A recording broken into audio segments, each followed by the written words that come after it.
voces de Adriana, galardonada con el 23 Premio Cálamo Extraordinario. Denise Fe Funchal. Denise es escritora guatemalteca, conocida por su labor en literatura y guiones cinematográficos. Su obra incluye Las Flores, Manual del Mundo Paraíso y Buenas Costumbres. Participó en las antologías Sin Casaca y Cuento Macho y fue guionista del proyecto Reinas de la Noche. David Toscana.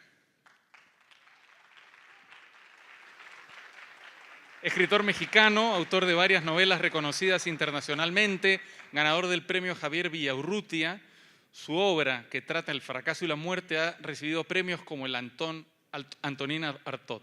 Desde 2012 escribe la columna Toscanadas en Laberinto del Milenio y tengo que añadir a la chuleta que me han dado que él ganó el premio de la última Bienal Vargas Llosa con su novela El peso de vivir en la tierra. Y finalmente, gracias. Y finalmente, Marisol Schulz. Marisol Schulz es, adelante Marisol, es editora mexicana, ha trabajado con autores como Mario Vargas Llosa y dirige la Feria del Libro en Español de Los Ángeles desde 2011 y la Feria Internacional del Libro de Guadalajara desde 2013. Reconocida por Forbes como una de las 50 mujeres más poderosas de México, fue directora, mucho cuidado con Marisol, fue directora de los sellos Taurus y Alfaguara en el Grupo Santillana. Dejo a Marisol en la palabra, por favor. Gracias, Raúl. Buenas tardes. Bueno, antes que nada, gracias a todas las instituciones que hacen posible tener este festival ahora aquí en la Ciudad de México, que viene directamente desde Andalucía, México, a escribidores. Y bueno, con el enorme gusto de encontrarme con gente tan querida como Álvaro Vargas Llosa, y a quien, por favor, no hemos dicho que le mandamos un cariñosísimo saludo a tu padre, al querido Mario Vargas Llosa. Como ya dijo Raúl, tuve la fortuna y tengo la fortuna primero de ser su amiga y tuve la fortuna de ser su editora. Así que bueno, pues todos tenemos que mandarle un gran abrazo a Mario Vargas Llosa y bueno, nuevamente gracias a todos los que están haciendo posible este encuentro y por supuesto a quienes están en esta mesa. Alberto Ruiz Sánchez hablaba de un tema incómodo, pero yo creo que no tan incómodo como este, Alberto. Hablar de las tradiciones y a ver, ¿cómo lo vamos a ir? Ahora sí que pergeñando, no te veo a ti nada más, David Toscana. Yo creo que cuando hablamos de tradiciones, y aquí justamente porque me acompañan tres grandes escritores de distintas regiones, obviamente Elvira de España, Denise de Guatemala y David del mundo, de México, de Nuevo León, de Regiomontano, de Polonia, de Lisboa, de España. También es una persona cuya identidad es múltiple. Pero yo creo que tendríamos que enfocar a ver qué son las tradiciones. Bueno, primero, ¿qué sería una tradición? Y empezar a pensar desde distintos puntos de vista en las tradiciones. Estaremos de acuerdo en que son un conjunto de creencias, de rituales, muchas veces de convenciones, que van por la parte cultural. Pero yo quisiera llevar este término a las tradiciones literarias. Y primero, pues comenzar a preguntar, ¿existe una tradición literaria? ¿Ustedes como escritores han sentido que forman parte de una tradición literaria? ¿Han pensado en la tradición como tal? Tú, Denise, eres socióloga, tienes una experiencia, además me llamó mucho la atención tu biografía, porque querías estudiar medicina, declinaste estudiar medicina, entraste a estudiar sociología, sigues siendo socióloga y ahora estás, desde hace tiempo ya, con la literatura. Pero yo creo que todo esto te marca, ¿no? Y como socióloga has pensado en las tradiciones, primero desde un punto de vista sociológico y posteriormente en las tradiciones literarias. ¿Tú te sientes fruto de alguna tradición literaria? Uy, pues es una gran pregunta, pero antes que nada quiero agradecer el espacio, agradecer a Raúl y a Vanessa todos sus buenos oficios para que estemos por acá y agradecer a la cátedra también por la invitación. En cuanto a las tradiciones, bueno, a ver, de pronto Guatemala les suena porque estamos ahí abajito de México y tenemos muchas cosas en común. Tenemos estos pueblos indígenas que tienen una cultura enorme, pero Guatemala es un país que es terriblemente racista. Somos 21 pueblos con 21 idiomas distintos, pero donde se niega esta parte indígena de una forma tremenda. Entonces, sí hay, digamos, hay una tradición literaria, pero es una tradición literaria sobre todo de los mestizos, ¿verdad? Es muy cercano que comienza a existir una expresión mucho más amplia desde los pueblos indígenas. Y ya se imaginarán un poco con toda la historia del colonialismo y esta cuestión del racismo, la tradición guatemalteca literaria, hasta Miguel Ángel Asturias, que Miguel Ángel Asturias es una vaina pero enorme, súper potente, se había centrado sobre todo en la exploración un poco de la clase media y de los pueblos mestizos, de los ladinos, y llega Miguel Ángel Asturias con Hombres de Maíz. El señor presidente es probablemente su obra más conocida, pero Hombres de Maíz viene luego de que Miguel Ángel Asturias va a París y se da cuenta de que él no sabe nada de Guate, absolutamente nada. Lo que sabe, que está perfilado en leyendas de Guatemala, tiene que ver con historias que le contaba su nana, y después de su viaje a París, de su estancia en París, porque está varios años ahí, regresa y comienza a tener toda una exploración y toda una experiencia de este mundo indígena, y en gran medida esta idea que tenemos de los pueblos indígenas de Guatemala en el extranjero es una construcción de los imaginarios de Miguel Ángel Asturias, que sí hace una gran labor, que sí se mete muchísimo en la antropología.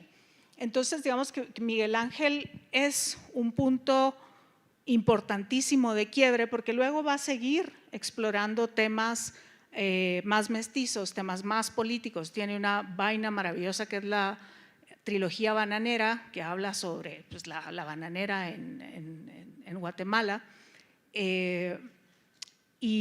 pero abre la puerta a muchas expresiones. Y entonces, digamos que yo creo que vengo de esa tradición que abre Miguel Ángel Asturias sobre esta exploración de los orígenes, esta exploración de las culturas, y que, digamos, mi quehacer sociológico también me ha abierto muchísimas puertas. Trabajo actualmente en un proyecto de participación ciudadana donde buena parte del contacto tiene que ver con autoridades ancestrales y autoridades indígenas, pueblos originarios y todo esto. Y esto va enriqueciendo. Que me sienta ahorita lista para abordar esos temas, casi. Muy bien. Elvira, ¿tú has sentido que eres parte de alguna tradición? En tu obra, por lo que yo he leído, tienes mucho interés por el tema de la familia, ¿no? Abordas incluso, tú como profesora de la Escuela de Escritores en Madrid, tienes un taller sobre el origen de la familia, ¿no? Sobre lo que ocurre con las familias en términos también de la ficción. ¿Te sientes heredera de alguna tradición? ¿Has considerado alguna tradición como importante para tu quehacer literario? Bueno, antes de contestar, dar las gracias a la Cátedra Vargas Llosa, al Festival Escribidores, a todos los organizadores, a la universidad, a todos los que nos estáis escuchando. Yo llevo un jet lag importante, si digo alguna tontería me lo perdonáis. Bueno, yo creo que la tradición, o sea, es algo que no sé, deberíamos hablar siempre como de tradiciones, ¿no? En todo caso, yo vengo de una tradición que la vivencia que yo he tenido es que estaba peleada consigo misma. En España hubo 40 años de dictadura y los escritores y escritoras de mi generación, cuando nos hacían entrevistas y nos preguntaban, bueno, ¿cuáles son sus principales influencias?, ¿no? No había un solo compañero de generación que mencionara a un escritor español, que yo creo que es algo insólito, que un país niegue su propia tradición. Y eso sucedía, ya no sucede, las generaciones más jóvenes no sucede, pero ha estado sucediendo hasta hace relativamente poco. Y es porque el franquismo generó un enorme complejo de inferioridad cultural, porque además toda la intelectualidad se fue, o sea, se fue de España y aquello se convirtió en un páramo. Y además, bueno, o sea, estábamos, digamos, atrasados, totalmente atrasados a muchos niveles con respecto a Europa. Mucha literatura no llegaba o llegaba vía Latinoamérica. Entonces, es curioso que en mi generación todos hemos leído a muchísimos autores españoles para empezar, porque había que leerlos en el colegio, ¿no? Y sin embargo, había como un miedo, pero era un miedo nacido de un complejo, de una pelea, ¿no? Entonces yo, en esa especie como de miedo, yo las primeras veces que me hacían una entrevista tampoco mencionaba autores españoles, pero me estaba sintiendo como una traidora al mismo tiempo, porque yo me había educado leyendo a muchos autores españoles, ¿no? O sea, de hecho, también a muchos autores españoles de posguerra, que contaban una España durísima, que contaban muy bien esa España que se había quedado como yerma, desierta. Y eso por un lado, ¿no? Y luego además estaba un complejo añadido, que era la comparación de los autores españoles con los autores del boom latinoamericano que arrasaron, ¿no? O sea, llegaron y arrasaron allí. Y yo me crié también leyendo, al mismo tiempo que leía, qué sé yo, Camilo José Cela o Carmen Martín Gaite, para mí son importantísimos, Mario Vargas Llosa, Julio Cortázar, Alfredo Brais Echenique, ¿no? O sea, eran autores que han formado parte de mi educación, ¿no? Entonces, pues yo procedo de una tradición española negada por mí misma y luego asumida más tarde, cuando me he dado cuenta del enorme error que significa negar una tradición propia. Considero también que la literatura latinoamericana es mi tradición, ya no solo por el idioma, sino porque en esos años decisivos, que son los primeros años en los que uno se forma como lector, yo leí muchísimos autores latinoamericanos, porque es que estaban ahí, ¿no? O sea, había una especie como de fiebre absoluta. Y luego, España es ahora mismo, desde un punto de vista culturalmente, es una colonia, primero de Estados Unidos y luego de Francia, ¿no? O sea, vamos a las librerías, hay muchísimas traducciones de autores, bueno, sobre todo norteamericanos, también muchos ingleses y en menor medida franceses, ¿no? Y eso yo también, digamos, forma parte de mi propia tradición como colonia cultural ahora mismo que somos, ¿no? O sea, porque yo creo que lo que es España ha perdido absolutamente su lugar de influencia. O sea, es muy importante porque está Cervantes, pero viene de siglos atrás, pero actualmente creo que el lugar de la literatura española es un lugar muy chiquito, ¿no? Me parece muy interesante este nexo, esta asociación que haces entre traición y tradición, ¿no? El poder asociar dos palabras que parecen tan cercanas, y la reflexión que haces justamente de lo que ocurre en una España franquista cuyo capital intelectual salió al exilio, muchos de ellos afortunadamente los tuvimos aquí en México y podemos hablar de todo lo que se nos ha dado a quienes tuvimos la fortuna de tenerlos aquí, no solamente desde el ámbito literario, bueno, gente como Buñuel, gente, bueno, en todas las artes y quizá también en todas las disciplinas científicas, ¿no? Entonces, ese exilio que se dio en Argentina, en México, pero también hubo este otro exilio interior del que tú hablas, que fue la gente de la posguerra, que de alguna manera también el franquismo no quiso destacar, ¿no? Que fue soterrado, que fue también silenciado. Entonces, hubo tu reflexión me gusta mucho porque eso es de alguna manera también romper con tradiciones o tratar de que esas tradiciones no existan, y tu generación ha tenido que ver hacia atrás al mismo tiempo que leer a todo lo que ocurría en América Latina, un boom que además surge en mucha medida en Barcelona. O sea, curiosamente es un boom que se da y en gran medida, y aquí Álvaro no me dejará mentir, gracias a Carmen Balcells, gracias a todo el trabajo que hizo la mamá grande que era Carmen, y el trabajo de proyección de los autores latinoamericanos desde España. Entonces me gusta mucho esa reflexión. Y ahora voy con David, a quien creo que no sé si tú has roto con todas las tradiciones. Por lo pronto rompiste con la tradición de ser ingeniero, porque David es ingeniero industrial del TEC de Monterrey, fíjense, nada más y nada menos. Y sin embargo, o a pesar y a propósito de eso, llegaste a la literatura y has roto con muchas tradiciones. Tú has reflexionado sobre las tradiciones literarias, en tu caso siendo de Monterrey, siendo un autor en un país tan centralista como es México, y que te ha tocado romper también con todo ese tema del centralismo.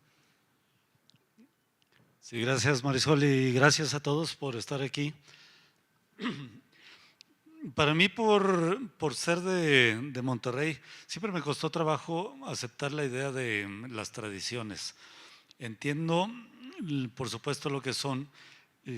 Es de algún modo una estafeta que se va pasando a través del tiempo de ciertos rasgos culturales, pero las entendemos como parte de un grupo. Las tradiciones se pasan en grupo y es el individuo el que decide si las toma o no las toma.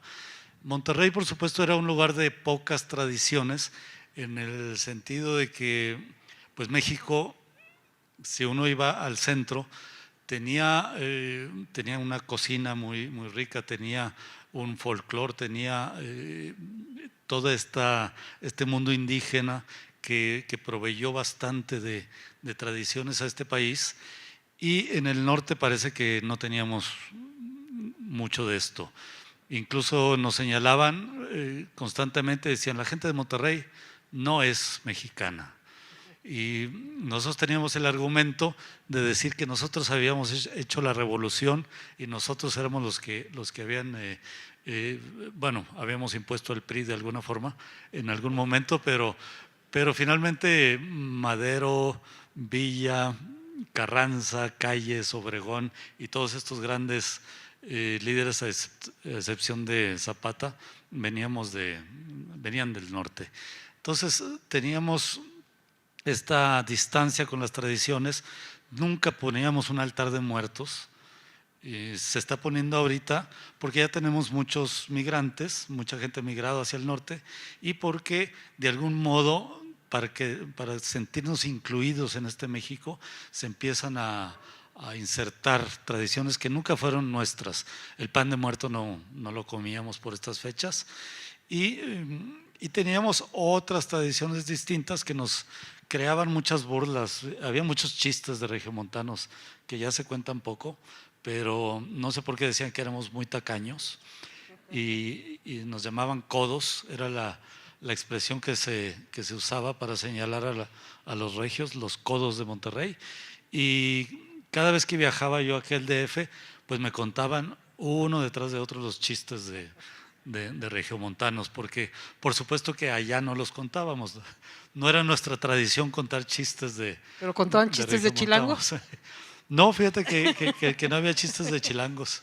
E incluso leíamos El laberinto de la soledad y sentíamos que hablaba de un mundo, que Paz hablaba de un mundo un poco distinto al nuestro. Entonces, no asimilábamos tal cual lo que eran las tradiciones mexicanas. Allá bailábamos polka, cuando acá había otro tipo de música, sobre todo el mariachi, y toda esta música grupera y de acordeón norteña, pues finalmente a través de los migrantes que iban a Estados Unidos, y luego llegó más bien por allá la música de rebote, porque ahora ya se escucha por todos lados la música de allá. Y entonces con esta visión de las tradiciones, y también con la visión de que estábamos muy lejos del centro, yo hablo con amigos de mi generación y todos se sentaron a la mesa con Octavio Paz, con Fuentes, eran amigos de Monsiváis, entonces todos conocían a todos y nosotros no conocíamos a nadie. Y entonces incluso de este mundo literario nos sentíamos distantes, y al final cuando nos convertíamos en lectores no asumíamos una tradición mexicana literaria, simplemente íbamos leyendo un poco de todo y cada quien aceptaba la tradición que prefería. yo me sumé por sobre todo a la tradición del siglo de oro español. Yo me sentía heredero de ese mundo de la poesía, del drama y de la novela del siglo de oro. Y hasta la fecha, incluso cuando voy a España, siempre me digo que soy hijo de Cervantes y me encuentro muy pocos hijos de Cervantes y del siglo de oro en España. También hubo ahí, como lo que tú mencionas, hubo una ruptura y cuando digo, el único que me he encontrado que me dio una respuesta correcta, porque le dije, ¿por qué aquí nadie acepta una influencia de Cervantes? Y me dice, es que somos herederos de Benito Pérez Galdós, me dijo, y él es heredero de Cervantes, así que no nos llega de la sangre directa, pero a través de Benito Pérez Galdós. Yo creo que no estarás de acuerdo con ese comentario, pero al menos era una excusa que me daban. Y fuera de ahí, pues nunca asumí una tradición. Mis lecturas fueron tan dispersas que cada vez que me invitan a una universidad a que dé un curso de literatura mexicana, les digo, es que no tengo ese bagaje específicamente mexicano y solo podría dar un curso de las novelas que le gustan a Toscana.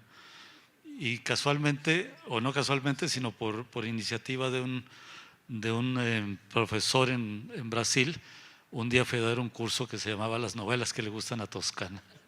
Tome nota. Hablabas de una tradición que no es propia del norte del país, que es la del Día de Muertos, y a mí me llama la atención, porque siento que hay tradiciones que también se imponen, que no son propias y que se imponen. Y me llama la atención que, por ejemplo, el Día de Muertos ahora se celebra más en Estados Unidos, en la parte hispana de Estados Unidos, que en México mismo. Es decir, es una tradición que se ha impuesto. Y aquí en la Ciudad de México tenemos una tradición, entre comillas, que es este desfile del Día de Muertos que nos lo impuso James Bond, una película, ¿no?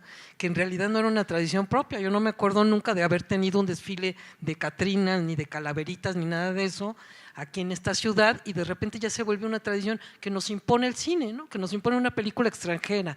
Entonces, a mí me llama mucho la atención este tipo de tradiciones o de circunstancias que se vuelven una tradición. Desde tu punto de vista sociológico, muy concretamente, Denise, ¿tú qué tradiciones destacarías que te llegan de otros lados, desde México a Guatemala? ¿Qué tradiciones se han adoptado y que de alguna manera también influyen en el mundo literario? Wow. A ver, nosotros somos un poco hijos de México, ¿verdad? Guatemala no es un gran productor de productos culturales, o sea, el cine es una cosa muy, muy nueva, tenemos dramaturgos que son espectaculares, pero no hay una tradición de ir al teatro, ¿no? Entonces, muchos de los imaginarios que nosotros tenemos vienen justamente, como mencionaba Karina, de esos fines de semana viendo el cine de oro, ¿verdad?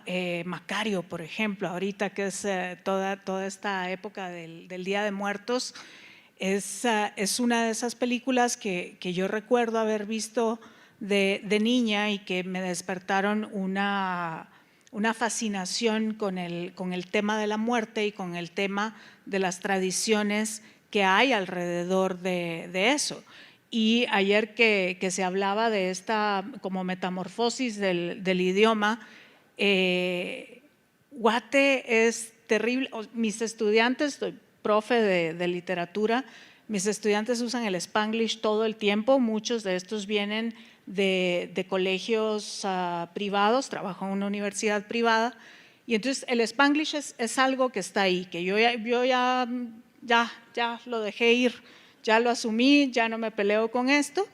Pero también ahora ya no se habla de las chavas y los chavos, que se usaba, digamos, como la palabra que usamos en Guate para los jóvenes es patojos y patojas. Pero patojos y patojas pasó a ser chavos y chavas en los 90s, cuando yo era adolescente, y ahora son morros y morras, ¿verdad? Entonces es una influencia del que norte. Es tan latente, pero al mismo tiempo tenemos, y por ahí Juan Andrés, que no lo veo por acá, de pronto se sentirá también orgulloso de que las expresiones colombianas también entran, y entonces estamos como siendo un poco como colonizados de ambos lados, porque ya también se utilizan muchísimos términos que vienen de las telenovelas colombianas, ¿verdad? Entonces hay toda una transformación. Por ejemplo, lo de la telenovela esta donde salía Thalía de quinceañera. Yo no recuerdo que mis primas más grandes les celebraran los 15 años, pero cuando salió Quinceañera de Thalía, mis primas comenzaron con el rollo de quiero el vestido y quiero la fiesta y quiero los chambelanes. Entonces, sí, nosotros somos una pequeña colonia mexicana, ¿verdad? No, bueno, y además una generación entera que tuvo la influencia de Chespirito, ¿no? Del Chavo del Ocho, es decir, no podemos negar que mucho de América Latina, ¿no? Hablaba con términos que fueron totalmente creados por Chespirito y te lo dicen, ¿no? Yo, pues por motivos editoriales conocí a don Roberto Bolaños y me contaba que cuando llegó a Brasil, las multitudes, o sea, cómo lo recibieron en Brasil por el Chavo del Ocho, o sea, fue nuestra exportación cultural más importante durante mucho tiempo, Chespirito, ¿no? Y esto también transforma el lenguaje. Bueno, vamos a ir a lo que ya se había hablado en otra mesa, cómo el lenguaje se transforma y cómo este tipo de influencias van de un lado a otro, cómo migran, también es un tema de migración. Entonces, a mí me parece muy interesante lo que estás diciendo por ello. Y en el caso tuyo, Elvira, yo te quiero preguntar, porque de alguna manera has hecho una referencia y en tu obra lo tienes, a la parte de las herencias simbólicas, a la memoria histórica. ¿Qué papel juega en tu obra o en tu vida o en tu reflexión personal la memoria histórica, que en España además es todo un tema también político? Pues en mi obra, la memoria histórica solo la he tratado en la última novela, Las voces de Adriana, y la he tratado de una manera como muy lateral. El tema de la memoria histórica en España está, no puede ser de otro modo, está enormemente politizado. Y como todo lo que está enormemente politizado, hay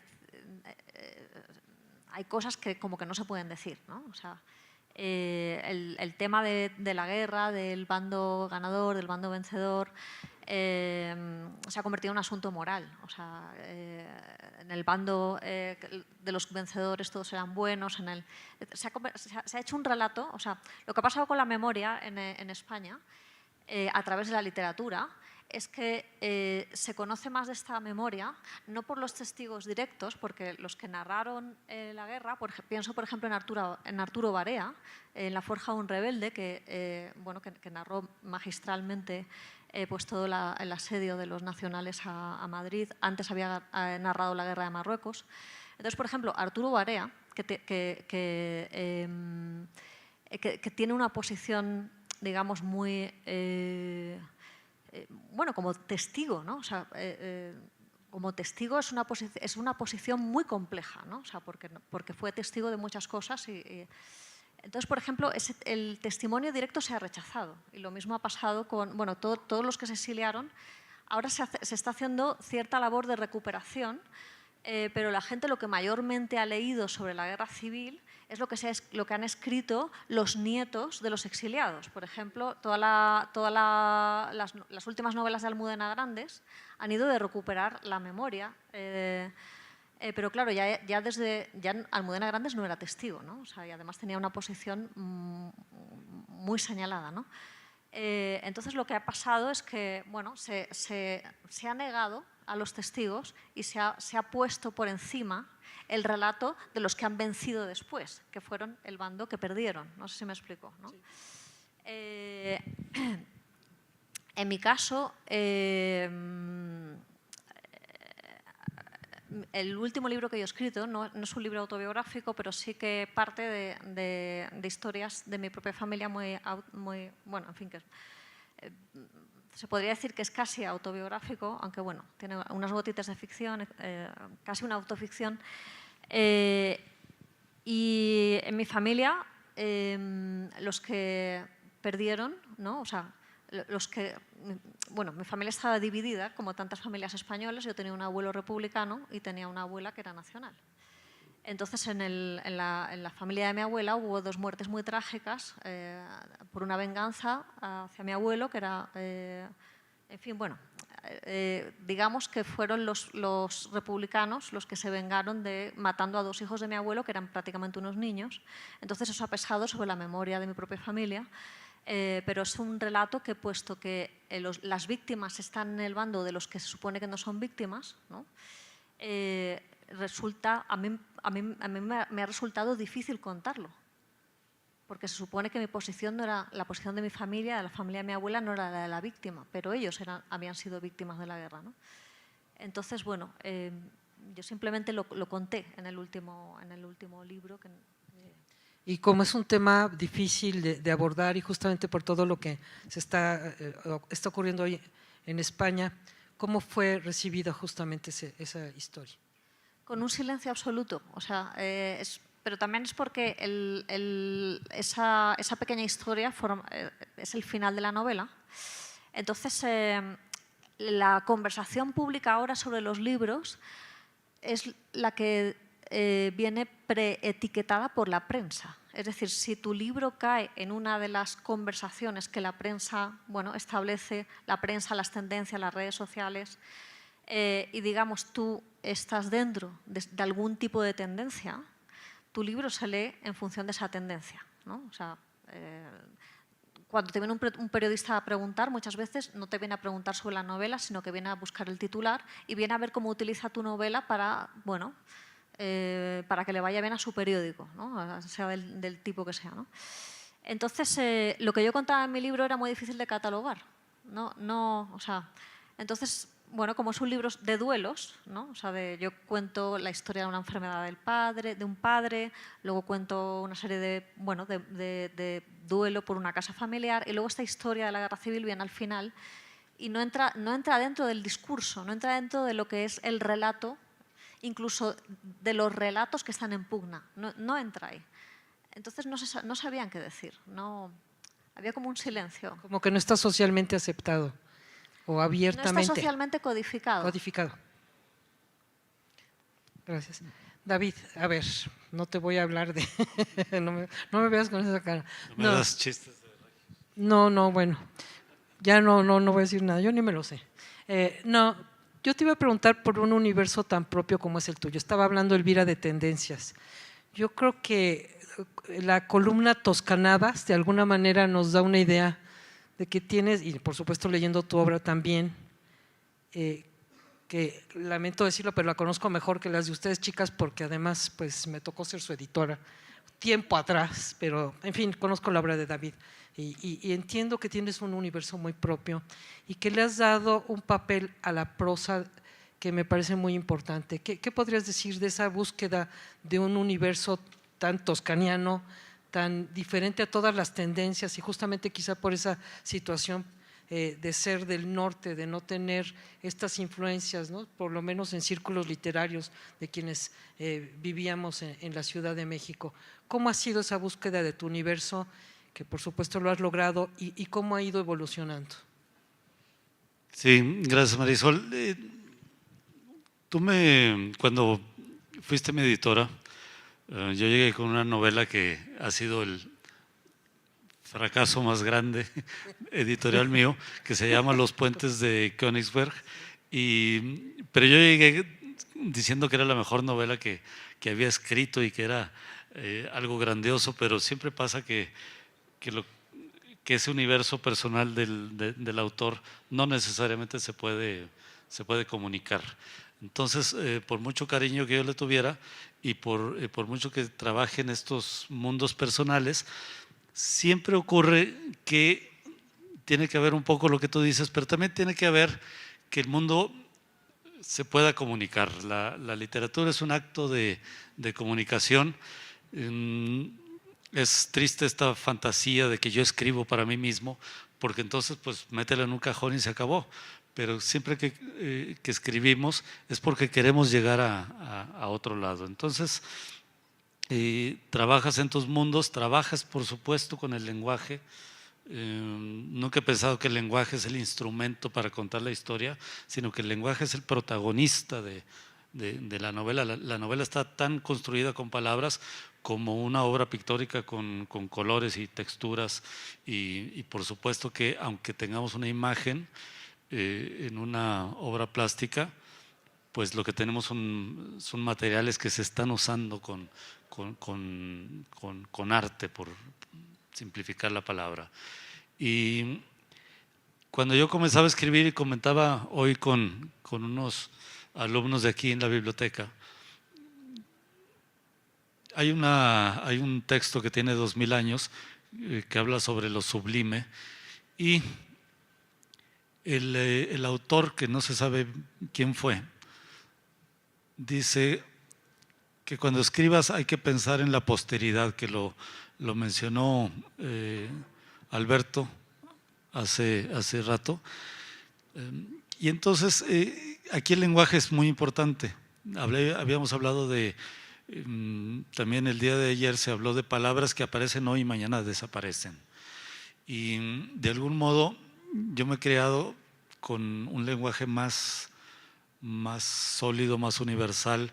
No tengo redes, no tengo televisión, no voy al cine, entonces vivo en una burbuja donde todo mi lenguaje llega mayormente a través de escritores y no a través del contacto coloquial. Y entonces trabajo con ese lenguaje que creo que viene, a veces viene de hace 100 años, 200, 500 y más.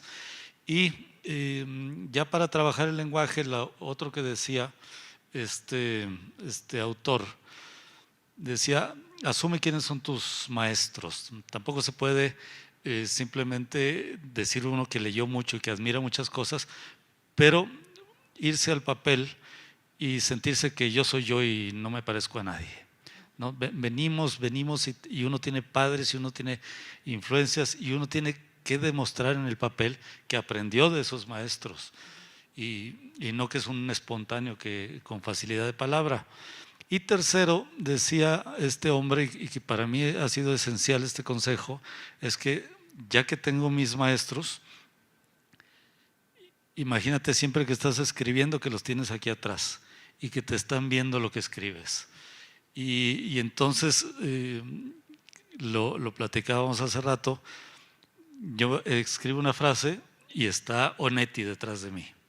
Y me dice, pero ¿qué mierda es eso que acabas de escribir?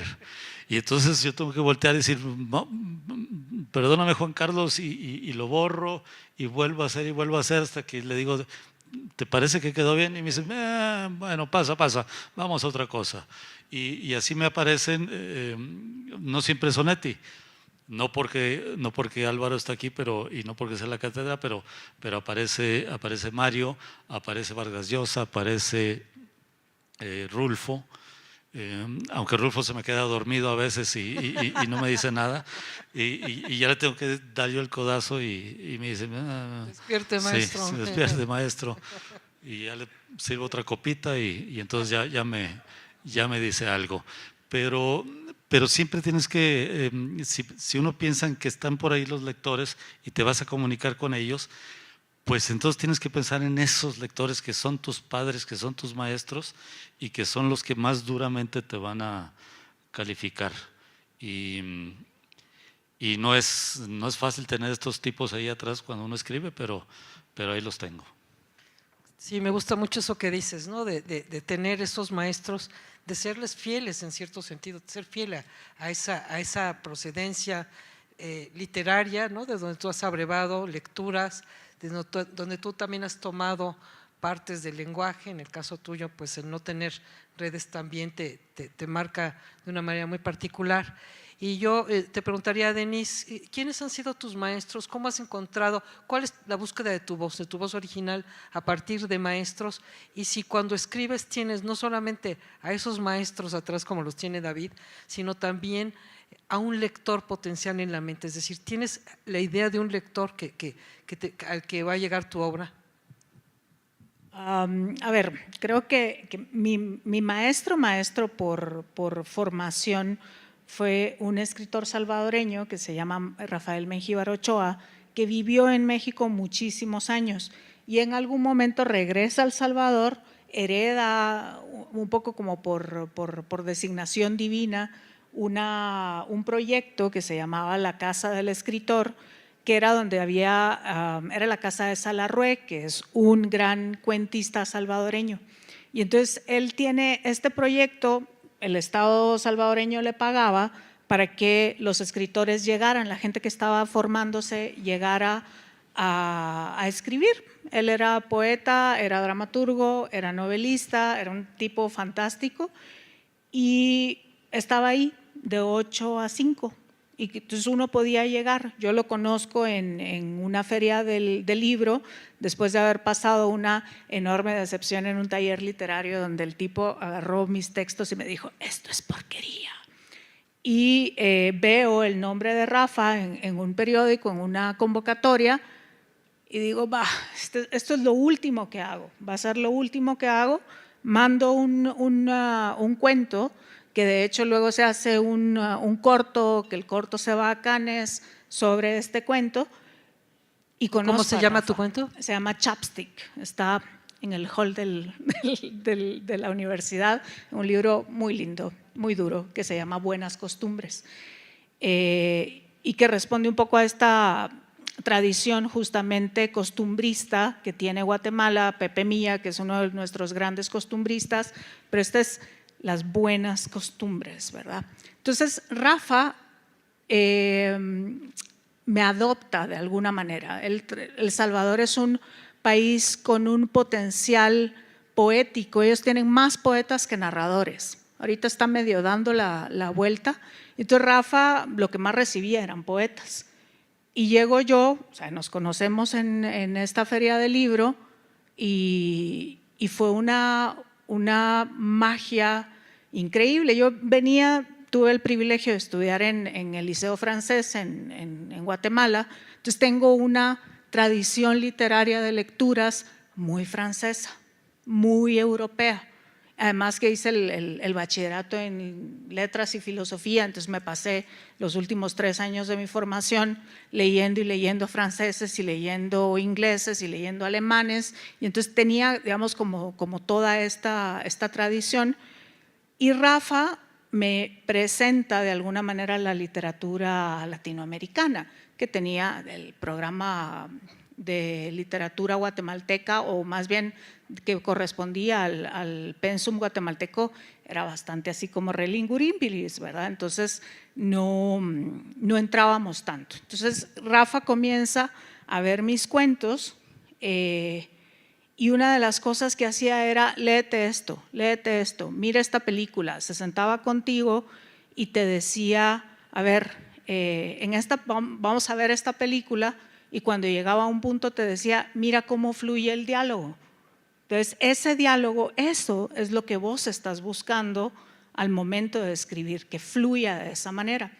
Y justamente, digamos, mi primera novela se llama Las Flores, nace de una escultura en un cementerio, una escultura de una niña que ha de haber tenido 14, 15 años, ves las fechas de nacimiento y muerte, y está vestida de novia.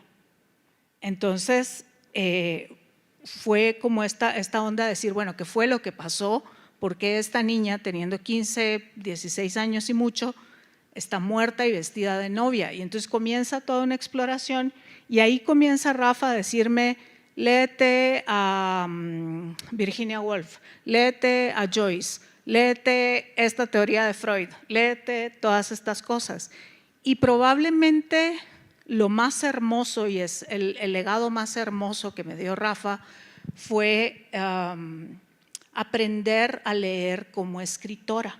Porque él me decía, vos lees y lees por placer y lo disfrutás y disfrutás el lenguaje, pero cuando comenzás a fijarte en cuáles son las herramientas de los otros, en cómo los otros tienen todas sus, construyen toda su obra, ¿verdad? ¿Cuál es la carpintería que está debajo de la obra? Vas entendiendo y vas adquiriendo herramientas que no son para que las imites, ¿verdad? Yo amo a Alfredo Bryce Echenique a pesar de toda la polémica que puede haber alrededor del hombre, pero lo amo. Me encanta cómo construye sus diálogos, me encanta cómo construye no sé, las imágenes, pero mi literatura es muy distinta a la de él, ¿no? Uno lee a Bryce Echenique y muchas veces se ríe y siente como la felicidad y vibra dentro de uno. Mi literatura es más considerada como cuentos de horror cotidiano, eso es como digamos, la clasificación en la que me han puesto, pero uso herramientas de él, uso herramientas de Saramago, uso herramientas de Virginia Woolf, y todo esto viene de una lectura cuidadosa y de ir tomando notas. Y me pasa lo mismo que a vos, que estoy escribiendo y digo yo, Dios mío, ¿esto está bien? Y entonces tengo procesos creativos muy, muy largos. O sea, Ana Sonríe, más o menos duré 5 años escribiéndola. Ahorita estoy escribiendo una vaina que se llama La habitación de los juguetes, que es una obra que habla sobre la transición a la democracia en Guate, después de 36 años bueno, no, ahí teníamos como 30 años de guerra y régimen autoritario tras régimen autoritario. Entonces, una cosa muy extraña, llevo 6 años trabajando en ella, todavía me falta, pero es esta carpintería de todos los autores. Me parece muy, muy importante el papel de una persona que no solo fue tu maestro, fue tu mentor. Y yo creo que en literatura se habla mucho de los talleres literarios y bueno, y a ti no te fue nada bien en un taller literario, hay a quienes les va mejor, pero quizás se habla poco de los mentores, ¿no? Y esta idea de no solamente una persona que te enseña a leer con otros ojos, sino que también te va orientando hacia lecturas que te van a formar. A mí creo que el papel de los mentores y de grandes escritores que han sido de verdad formadores de otros escritores de una manera muy generosa es algo que tendríamos que seguir explorando.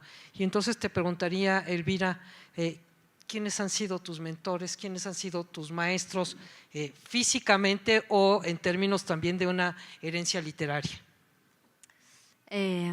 Mis maestros han sido muy, muy variados y con mucha pelea entre ellos, dentro de mí. Y bueno, pone ahí que soy filósofa. Yo no soy filósofa, estudié filosofía. Bueno,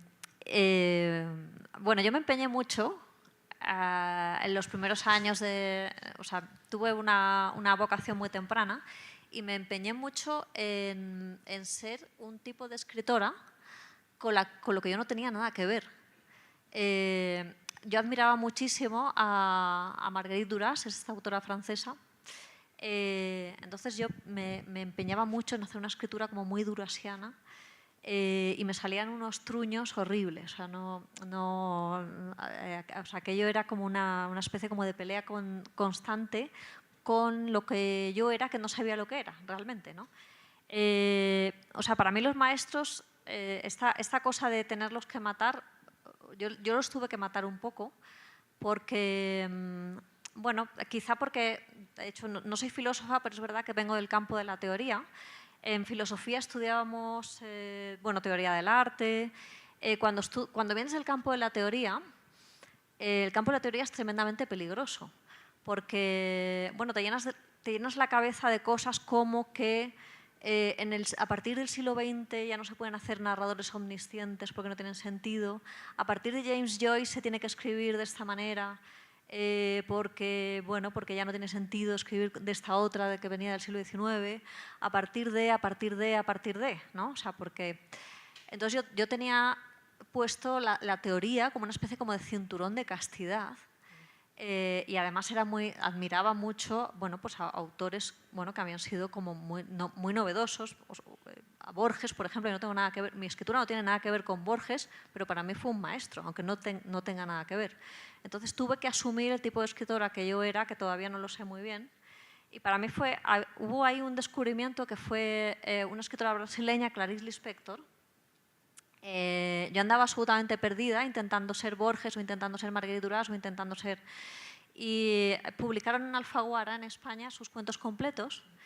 Y yo me leí los cuentos completos y de repente recordé por qué estaba yo escribiendo, que era por un ejercicio de libertad pura y dura. Porque si algo tenían los cuentos de Clarice Lispector, era la libertad más absoluta. O sea, un cuento, tenía cuentos súper clásicos, otros cuentos que a lo mejor eran una especie como de viñeta, cuentos que parecían una reflexión. O sea, ella se tomaba la libertad absoluta de hacer lo que le diera la gana con un género tan codificado como el cuento, ¿no? Entonces yo ahí retomé esa sensación de libertad que finalmente es lo que es fundamental para escribir, ¿no? Entonces, en fin, he tenido muchos maestros, pero para mal, hasta que me encontré con Clarice Lispector, que me llevó a mí misma, que todavía no sé. Yo creo que escribir también es descubrir qué tipo de escritor eres, ¿no? Y no lo descubres, lo vas descubriendo a lo largo de toda tu vida, ¿no? O sea, no se agota. Parecería mentira, pero uno dice, a escribir se aprende escribiendo. Y hablas de la libertad y me parece, bueno, además en la Universidad de la Libertad, hablar justamente de lo que te da esa escritura, esa posibilidad de encontrar tu propia voz justamente a través de la libertad, me parece fundamental. Pero también creo que el tiempo se nos está acabando, más bien ya se acabó para lo que ustedes podrían decir, pero sí para que tenemos tiempo para algunas preguntas. No sé cómo andamos de tiempo para preguntas, ¿no? 5 minutos. ¿Quién se anima a hacer alguna pregunta a nuestros ponentes? Chicos, despierten, ya va a ser la hora de la comida, pero despierten mientras. A ver, aquí tenemos una primera pregunta.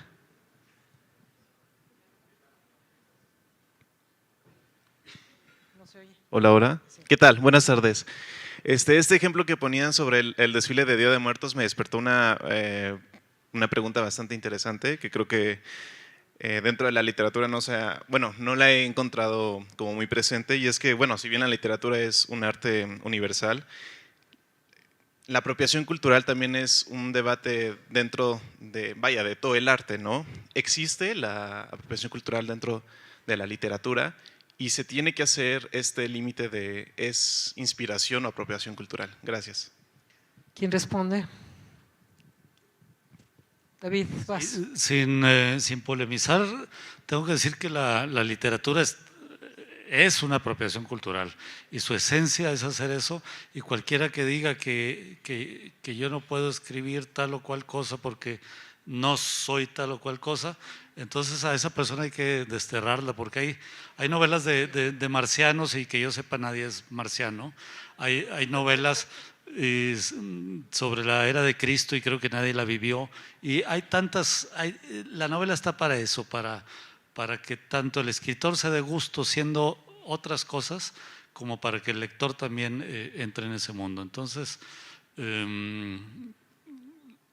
repito, la novela está para apropiarse culturalmente de las cosas. ¿Alguno de ustedes quisiera agregar algo? No. Bueno, otra pregunta. Yo quería, a partir de lo que dijo Elvira sobre la Guerra Civil Española, hablar de un elemento que también puede definir lo que son las tradiciones, porque la Guerra Civil Española, de la que se habla frecuentemente, es un fenómeno extraordinariamente complejo que una persona que no es de España no la entiende realmente. Yo vivo ahí, pero no la termino de entender por la cantidad de detalles y elementos que se van superponiendo, y porque, como decía Kusturica, ninguna guerra es guerra hasta que un hombre mata a su hermano, ¿verdad? Y es una guerra entre hermanos en la que se mataron los hermanos. Pero es una guerra también que fue definida por el azar en muchas ocasiones. Y lo digo porque uno estaba en el bando nacional o en el bando republicano dependiendo de la ciudad en la que vivía. Entonces eso podía ser extraordinariamente cruel, porque tenías que enfrentarte a las personas con las que estabas de acuerdo y luchar por una causa en la que no creías y que más bien podías estar aborreciendo. Entonces mi pregunta iría por ahí, es decir, ¿hasta qué punto el azar puede definir también una tradición como en estos casos, ¿no? Elvira. El azar no lo sé, pero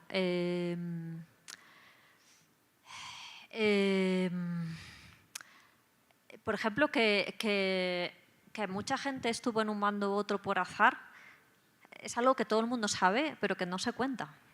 O sea, todo el mundo quiere para sí a sus abuelos en el bando correcto, ¿no? O sea cual sea la ideología familiar de cuál era el bando correcto, todo el mundo quiere que sus abuelos, cuando la realidad fue que la mayor parte de la gente la guerra le vino encima, ¿no? O sea, nadie, bueno, muy poca gente quería una guerra. Y además, entonces más que el azar es esa ausencia, ese no contar o ese incluso negar a los testigos directos porque no conviene ese relato ahora mismo, ¿no?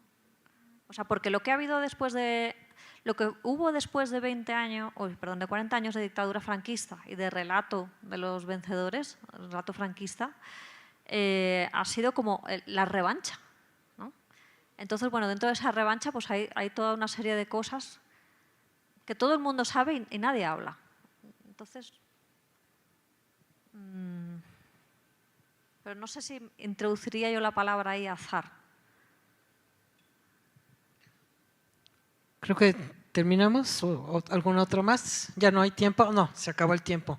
Bueno, yo antes de darte la palabra quiero agradecer y decirle a quienes escucharon esta charla que me parece muy enriquecedora, pero que además dejó muchos temas por ahí que se pueden seguir investigando. Yo creo que lo rico de una conversación como esta no es lo que se dijo, sino todo aquello que también nos invita a reflexionar posteriormente. Así que muchas gracias y pues un aplauso.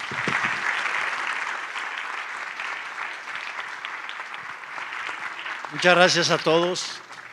Gracias. Vamos a tomar un pequeño receso ahora para poder ir a comer. Los invitamos a pasar al comedor, por favor, y nos veremos aquí aproximadamente a las 4:15, 4:20. Gracias nuevamente a nuestro panel.